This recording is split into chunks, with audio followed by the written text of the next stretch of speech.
जल्दी चलो ना तुम। साहब कैसे चले, ये ट्रैफिक तो देखो, अब ये कार है उड़कर तो नहीं जाएगी। वो तो मुझे भी पता है, मगर तुम फटाफट चलने की कोशिश करो। शिट यार, ये मुंबई का ट्रैफिक भी ना, मेरी ट्रेन मिस हो जाएगी। मुझे हर हाल में कल सुबह नासिक पहुंचना है।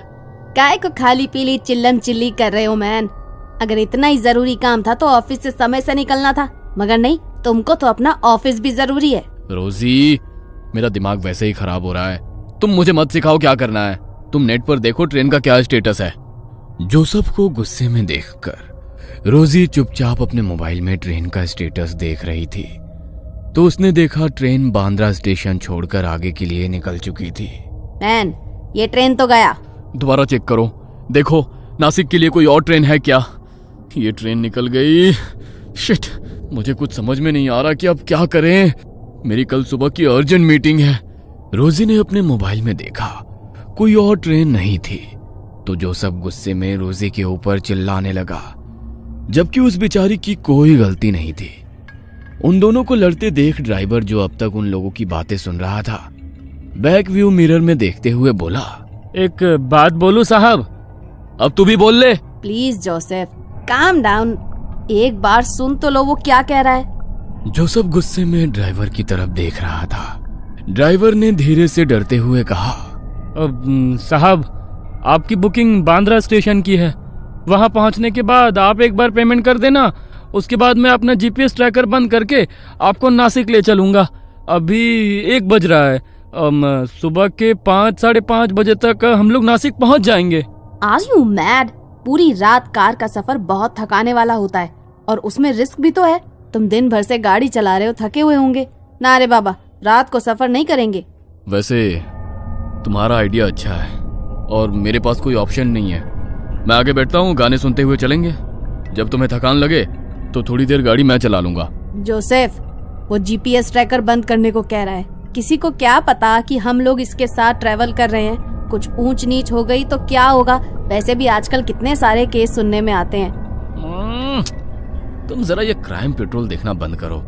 देखो कितना शरीफ है, खुद ही हमारी मदद करना चाहता है। रात के वक्त कार का सफर करने का रोजी का बिल्कुल भी मन नहीं था, मगर जोसेफ की जिद के आगे उसकी एक ना चली और वे लोग नासिक के लिए निकल गए। जोसेफ और ड्राइवर बातें कर रहे थे, और दिन भर की थकान के कारण पीछे वाली सीट पर अकेली बैठी रोजी की नींद लग गई। जैसे ही ड्राइवर ने देखा रोजी सो गई, उसके चेहरे पर रहस्यमयी मुस्कुराहट आ गई थी। वो बार बार उसी की ओर देख रहा था। जोसेफ इन सब से बेखबर गाड़ी में चल रहे गाने का लुत्फ ले रहा था।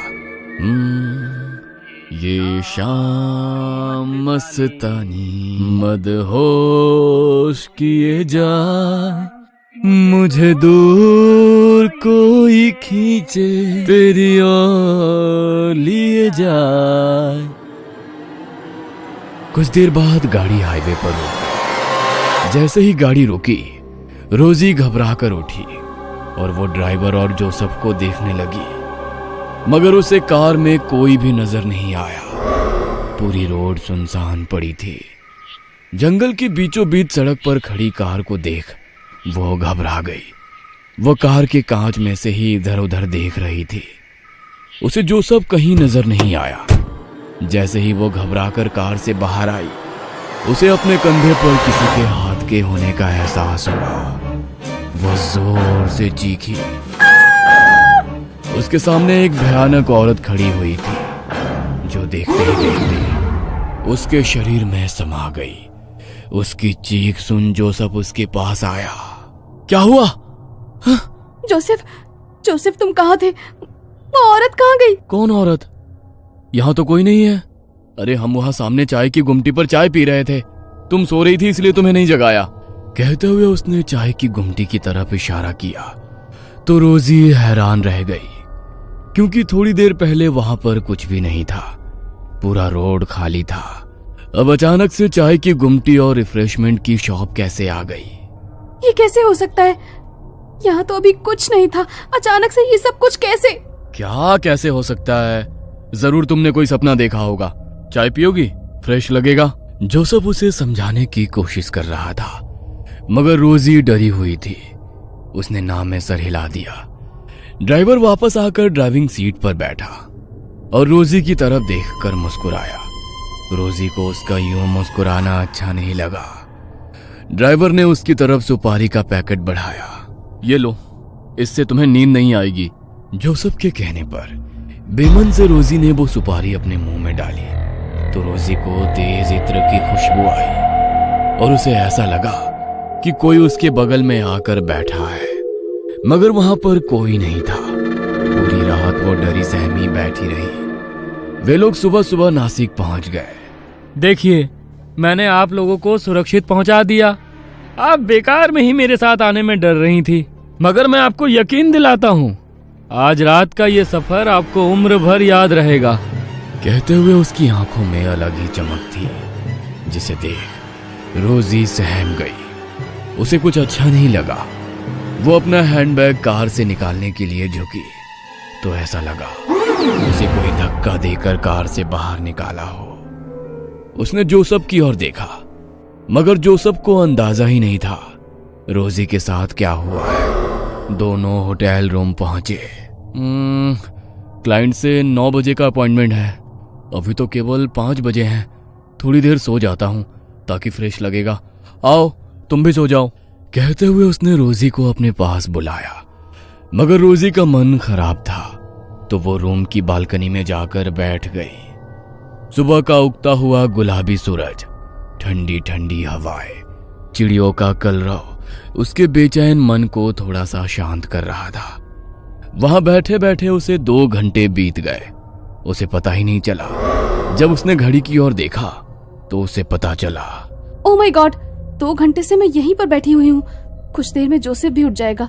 उसके उठने के पहले रेडी हो जाती हूँ। वो वॉशरूम में अपना मुंह धो रही थी। मुंह धोते हुए उसने देखा उसकी गर्दन पर किसी के नाखून के निशान थे। वो हैरान हो गई। अरे, मेरे शरीर पर ये निशान कैसे? और ये क्या? इसमें से तो हल्का हल्का खून आ रहा है। मतलब ये ताजा निशान है। कैसे आ गए ये निशान? कुछ समझ में नहीं आ रहा है। कल रात तक तो नहीं थे, मुझे पता ही नहीं चला और ये निशान बन गए। वो उन निशानों को देख ही रही थी कि उसे जोसेफ की आवाज सुनाई दी। रोजी, पिछले 1 घंटे से वॉशरूम में क्या कर रही हो? मुझे भी तैयार होना है, क्लाइंट हमारा वेट कर रहा होगा। जोसेफ की बात सुनकर रोजी हैरान हो गई कि वो अभी तो वॉशरूम आई थी। 1 घंटा कैसे हो गया?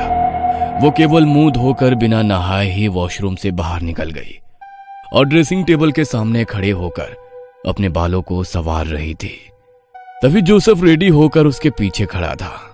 रोजी, क्या हुआ? तबीयत ठीक नहीं है क्या?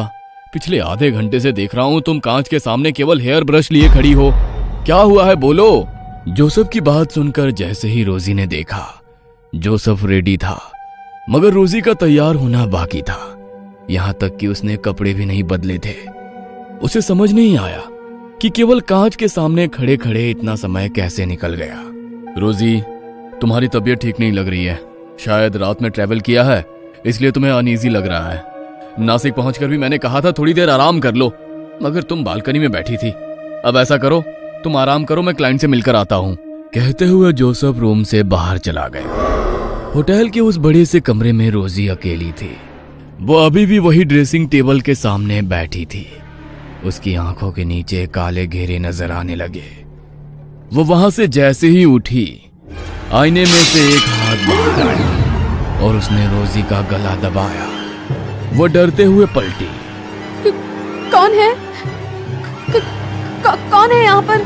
कांच में उसे उसी भयानक औरत की शक्ल नजर आ रही थी जो उसे रास्ते में मिली थी। रोजी डरते हुए कांच से 2 कदम दूर हटी, मगर वो औरत रोजी के और करीब आ गई। कौन हो तुम? कल रात से मेरा पीछा क्यों नहीं छोड़ रही हो? चली जाओ यहाँ से, प्लीज चली जाओ। कहते हुए रोजी अपने आसपास रखे हुए सामान से उस औरत पर वार करने लगी, मगर उस पर उन वारों का कोई असर नहीं था। वो धीरे धीरे रोजी की तरफ आगे बढ़ रही थी। रोजी पलंग पर जा गिरी। वो भयानक औरत उसके सीने पर सवार हो गई। रोजी को लगा अब वो नहीं बचेगी। डरते हुए आंखें बंद कर ली, मगर कुछ देर बाद जब उसने आंखें खोली तो उसके आसपास खून ही खून फैला हुआ था। यह देख वो डर गई। उसके सीने पर सवार वो औरत कच्चा मुर्गा चबा रही थी। जैसे ही रोजी ने आंखें खोली, उस औरत ने उसकी गर्दन पर अपने दांत गड़ाए और उसका खून चूस कर गायब हो गई। तभी दरवाजे की घंटी बजी। बाहर जोसेफ था। रोजी ने दरवाजा नहीं खोला तो वो रिसेप्शन से मास्टर की लेकर आया और रूम का दरवाजा खोला। रोजी रूम के एक कोने में डरी सहमी सी बैठी हुई थी। हे रोजी, क्या हुआ तुमको? और ये तुम्हारे कपड़ों पर खून कैसे? कुछ तो बोलो, क्या हुआ है तुम्हें? मुझे डर लग रहा है, कुछ तो बोलो। जोसेफ के बार बार पूछने के बावजूद रोजी कुछ भी कहने की स्थिति में नहीं थी। जोसेफ ने तुरंत रूम सर्विस को कॉल किया। सभी उसकी हालत देखकर हैरान थे। सीसीटीवी फुटेज में भी कुछ नजर नहीं आया। जोसेफ ने रोजी के कपड़े बदले और उसे अपने साथ वापस मुंबई लेकर आ गया। वो खून चूसने वाली चुड़ैल ब्लड सकर अब उसके साथ हर वक्त रहती। वो किसी को भी नजर नहीं आती, वो सिर्फ रोजी को ही नजर आती थी। रोजी उसके सामने आने के बाद अजीब व्यवहार करती थी। धीरे धीरे उसका शरीर सूखता जा रहा था। जोसेफ उसे लेकर कई डॉक्टर के पास भी गया, मगर किसी भी डॉक्टर के पास उसका कोई इलाज नहीं था। तब किसी ने उसे रोजी को चर्च ले जाने की सलाह दी। ब्लड सकर, ये क्या होता है? ये वो खून की प्यासी आत्माएं हैं जो अनंत काल तक इस धरती पर रहेंगे। उनकी मुक्ति संभव नहीं है। यह अपने शिकार को ना तो जिंदा रहने देती है, ना ही मरने देती है। इससे छुटकारा पाने का केवल एक उपाय है कि इसे किसी और के ऊपर छोड़ दिया जाए। फादर, ये क्या बात हुई कि अपनी परेशानी किसी और के ऊपर छोड़ दी जाए? यही इसका रूल है। किसी ने इसके ऊपर उसे छोड़ा है। दूसरी तरफ वो टैक्सी ड्राइवर अपनी बेटी के साथ डिनर कर रहा था। मैं बहुत खुश हूँ बेटा कि अब तू पूरी तरह से ठीक हो गई, वरना उस चुड़ैल ने तो तुझे कंकाल बना दिया था। उस रात वो मेम साहब के ऊपर मैंने तेरी कहते हुए वो मुस्कुराने लगा। जोसेफ आज भी रोजी की गिरती हालत से परेशान है। ब्लड सकर उसे ना ढंग से जीने दे रही है और ना मरने। जोसेफ का ज़मीर उसे किसी और के ऊपर छोड़ने की इजाजत भी नहीं दे रहा है।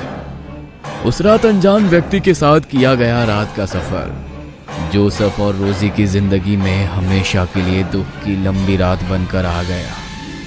कहीं आप भी तो ऐसे किसी अनजाने सफर पर नहीं है? सावधान।